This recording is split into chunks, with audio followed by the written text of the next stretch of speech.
Ruben, commiserations on the defeat. How do you, I guess, assess the performance?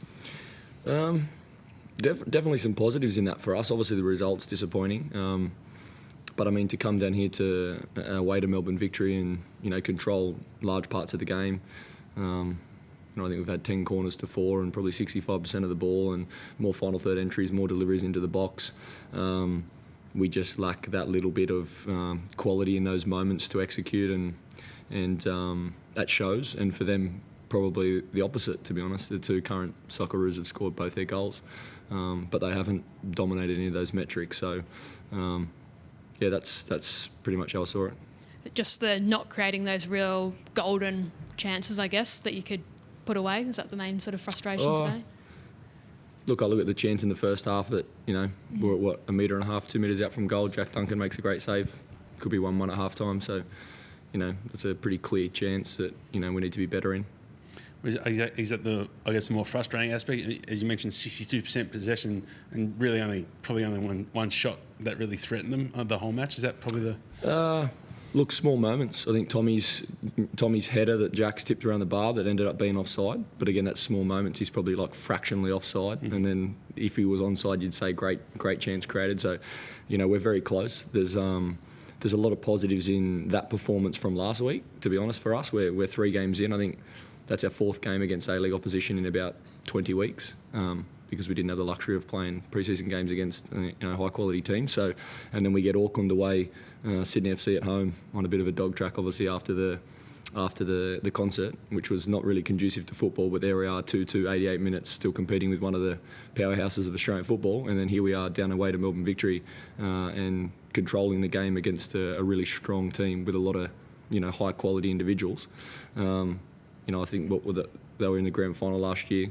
So they're a top side, and we're three games in or 4 games into, us and our pre-season, if I'm honest, and this rebuild. And there's a lot of positives about the way we went about that game and controlled the game in large portions. Do you sort of have to look at the way you defend corners? Because, twice GERIA was pretty much on his own in a way. And in the 4th minute, there was that one where he couldn't put it away. And then the goal was, he seemed to have quite a bit of space. Is that... Yeah, obviously in moments like that, you'd like to do better. I'm sure I haven't looked at it yet. I have to watch it back, but I'm sure you'd like to do better if that's the true and he's got too much space. But, we work long and hard on our set pieces again, and, we've had 10 corners to their 4, but, the delivery on theirs was better in that moment, and Jason GERIA rose above, the crowd and scored. So there's certainly a level of execution and quality in those moments that we didn't have today. It's the club's worst start to a season in 7 years. How's the feeling amongst the group? Are they still feeling positive about the season ahead? Or? Oh, look, I think right now the players are probably pretty disappointed. Obviously, it's been a tough start for us, not being able to get points. Last week we were very close, and today, we were in that game for a very long period. So they're obviously disappointed. We're probably hurting more so for the fans and our members. We know that we want to do better and get results for them, but we have context. Of our club situation, where we are in this build, how many changes we've had into the squad, the start of the season we've had, and it continues. We've still got a few more away games. I think we only played 2 of the first 7 games at home. So it was never going to be easy for us, and we've got a longer term vision and plan that we're very resolute in sticking to, and our belief doesn't waver in tough times. So we've got a quality group with quality individuals, and we'll stick to the process. You mentioned that you dominated for large portions of the game. I think it was about 63% possession that you had for the whole match. But is it just those little moments here and there? Obviously, Victory didn't have much of the ball for the whole game, but they converted those couple of real clear-cut chances that they had. Is it those fine margins that you think, okay, we're in this, but we just got to sort of develop our ideas a bit better in that sense? I'm not sure about develop our ideas. Our ideas are clear. Just execute. Yeah. In those moments. They executed well today and scored 2 goals without controlling the game, and we controlled the game but didn't execute the chances we created. And is Patrick Soucek someone that you see as sort of a starter in the long term in terms of that polish up front in the final third? Patrick Soucek. Raphael Soucek. Yeah, Rafa.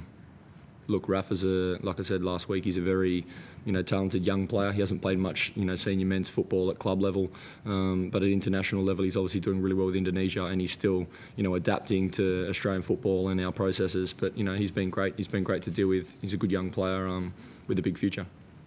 Yeah, like we've mentioned already, very dominant sort of way you like to play, 62% possession. You're pressing right from the front on, for example, goal kicks. Is that an identity you want to continue to build over this season? Or is this maybe just a specific approach you took this specific game against Victory? No, look, it's clear for me. Like, my process is very clear. Like, since I've come into this to this club, Brisbane Roar, it's a great club that's going through, a tricky period over the last few years. But we've had the ball down and been playing against nearly every team in every match that we can. So we want it. It's just the type of football that I believe in, and we'll stay very true to that through the process. Tactically, we'll improve. Technically, we'll improve. We can produce young players with that type of football. We can create a more sustainable football practices with that football. It's just a matter of, in these type of times when, you have challenges and you have hardships, you need to embrace them. And that's something I'm really, really big on. I never let my belief waver and away from, the most important thing, and that is where you're headed and where you're going, not what's happened in the past. And just on some of those young players, Sam Klein came on today, again, off the bench. I think his second appearance now.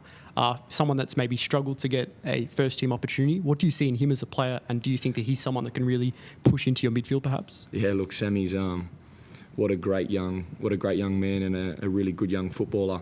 He's doing not bad out there against Melbourne Victory for $70 a week or whatever he earns. You know what I mean? So if we put it in that type of context, then you kind of understand the bigger picture.